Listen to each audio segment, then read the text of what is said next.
Hey, good morning, everybody. It's Thursday morning, January 9th. Welcome to the ninth day of our daily reading. So let's just jump into it and go right to reading number one, Daily Reflections for Highly Effective People by Stephen R. Covey. And for January 9th, here's what he writes.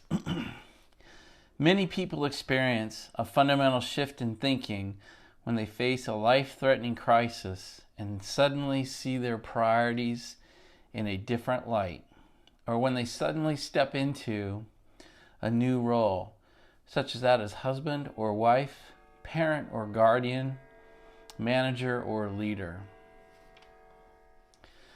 Well, I certainly understand if you kind of got the no kidding reaction when you hear that. So I did a little bit too. And so sometimes when I get that, sometimes when these things don't land with me, I either just put it down and go on to the next reading the next day and just chalk that one up for it wasn't written for me. And I think that's a perfectly fine way to respond to something that doesn't land with us. So for this one, over the years, I've really come to realize, I think that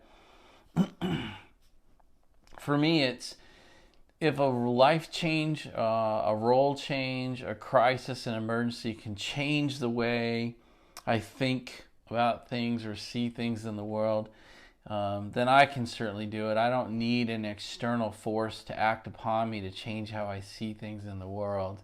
And so that's part of what this course is about, is to teach us to see things differently. And I think that's part of the intent of the book, is for us to see things differently and not have to wait for something to act upon us to do that. So that's how I take it. It's up to you. If you can change how you view things, you don't need to wait. So that's what I got. If you get something else, send it, type it in. Let us know what you're thinking. You guys are just as good at thinking about this stuff as I am, that's for sure. All right, we'll go on to the second reading for the day. As always, it's Napoleon Hill's Positive Action Plan. And January is Traits of Character Month, so all 31 days are about our character. And here is what he writes for January 9th. It is never appropriate to use profanity, especially among people you do not know well. Instead, build your vocabulary by reading and studying so that you can express yourself simply and eloquently. When you expand the number of words you know, you also expand your mind, because understanding the words and their meanings necessitates understanding the concepts behind them. Make sure you allow time each day for study and reflection. Like him. Profanity is a tough one, isn't it? As the world goes on, as the years go on, it gets more and more use out there. The F-bomb, I'm guilty of it myself, has become almost like a speech impediment for a lot of people, especially I find on YouTube. The YouTube videos I watch, most of the guys feel totally comfortable just blowing up their videos with profanity. So I certainly try not to do that. And in this series, I hopefully don't use a single word of it, just because of the content of what we're trying to accomplish here. I think profanity goes completely against positivity or changing a mindset for the good. I think maybe the second, the more meaningful concept for me in that reading is, learn, study, reflect, and make time for it every day. And I think that's critically important. That's another thing I think that's lost in today's world is studying when you don't have to. When you're out of school, you think you're done studying. I think many people do that. Or if your job doesn't require you to study or learn anymore, then you go home and don't do it. So this is regardless of what your job or career requires of you. I think you want to study, learn, read, watch. I think there's a lot of good material out there to watch. I know I respond better to watching things and listening things than I do reading. I think that's partially because of my eyes.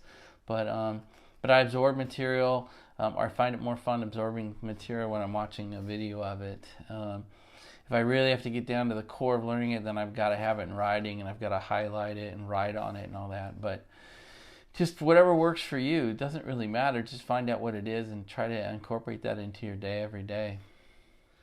All right, this morning is one of those few days when I'll add a third, and today it's from Seth Godin. I read him every day, and some days he writes stuff that makes no sense to me. Some is lukewarm, and some hits it. And today's a good one, I think, and that is, he writes, "What is this sentence supposed to do?"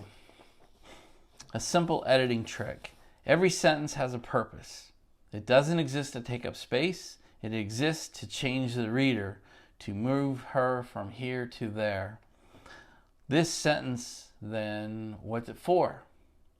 If it doesn't move us closer to where we seek to go, delete it. Gosh, this one really hit home with me. I tried to run a career on it. I still try to do it today, and that is, does everything we do, everything we say, everything we write, is it necessary? Does it move us the way we want to go? Does it move the reader or the audience closer to where we want? There's so much puff-uppery in our world. There's so much fluff and crap in marketing. Somebody say, God, I mean, just say what you're going to say. Don't take 10 sentences when 1 or 2 will do. Don't take 10 words when 3 will do. If the answer is no, say no. If the answer is yes, say yes.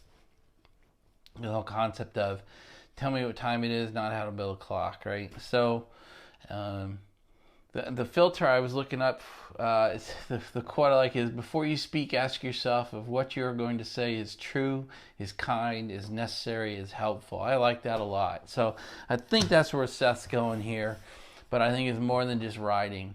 Is what you're going to say or write or present useful? Is it move you or your audience closer to you want to be? I just love that. I love that a lot. So that's why I wanted to throw it in today. That's it. Have a great Thursday. Thanks for being here. Congratulations on day 9. If you have any comments, if you have questions, if you have feedback, if you have ideas, suggestions, throw them in the comments. That's it. Thank you very much. Talk to you tomorrow.